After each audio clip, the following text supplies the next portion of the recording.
Okay, let's dive into this really fascinating story about a single type of brain cell that promised to explain, well, pretty much the essence of human connection, everything from empathy to how we learn. I mean, think about it for a second. We've all had that feeling, right? You see somebody do something or feel something, and you get this little echo of it inside your own body. It's this instant, totally intuitive connection that just happens without you even thinking about it. For a long, long time, the scientific world, and honestly the public too, was completely captivated by this beautifully simple explanation for it all. The whole thing seemed to come down to a very specific group of neurons that, well, they seem to hold the key to our entire social world. And these are the cells right at the heart of our story, mirror neurons. The name really says it all. They fire when you, say, pick up a coffee cup. But here's the crazy part. They also fire when you just watch someone else pick up that same cup. It's almost like your brain is running a little simulation of their action, right inside your own head.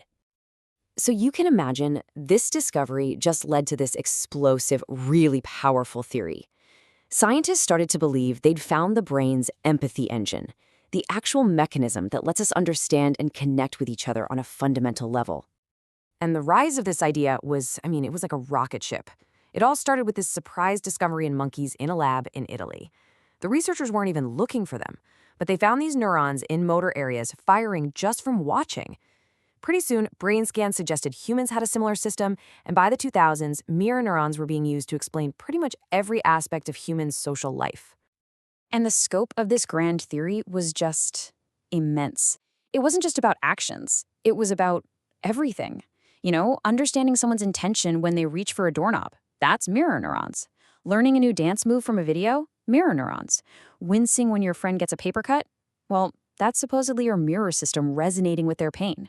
It really seemed like the fundamental building block of our entire social existence. This quote from the original researchers really gets to the heart of the idea. Understanding, in their view, isn't some detached, logical thing. It's embodied. To actually know what someone is doing, your brain literally has to resonate with their action, activating your own motor plans for that very same movement.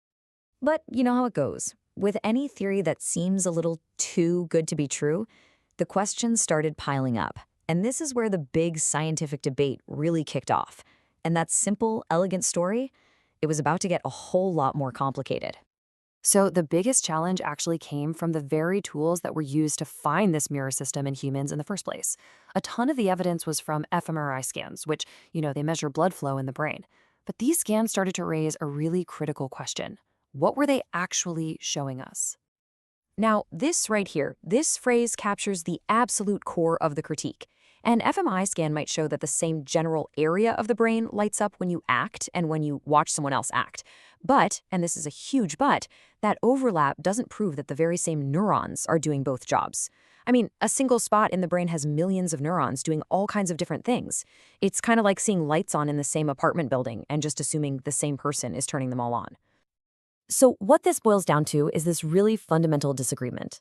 The mirror theory, the embodied view, says that activating your motor system is how you understand. But the classical cognitive view has a totally different take. It says, no, you first understand the action using abstract symbolic thought. And then, as a result, your motor system might light up.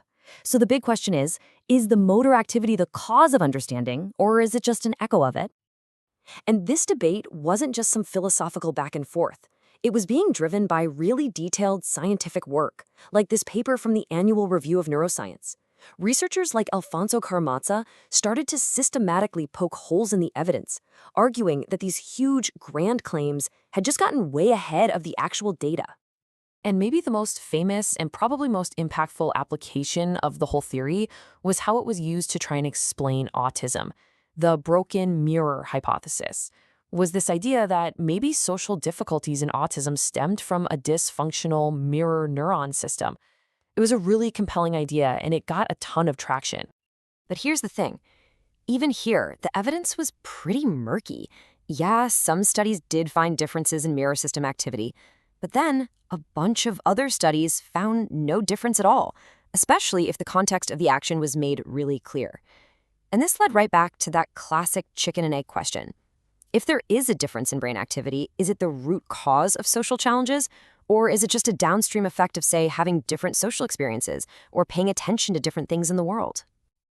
So all of this brings us to the deepest, most fundamental question in this whole debate. It really forces us to rethink what a motor neuron even is and what these cells are truly doing in the brain. This is the big question that the critics started posing. The whole power of the original mirror neuron theory rests on this idea that understanding is built from motor commands. But what if the information these neurons are actually processing isn't really motor in the way we usually think of it? Okay, let's break this down. First, calling them motor neurons is only half the picture, right? They're also visual. They're visual motor.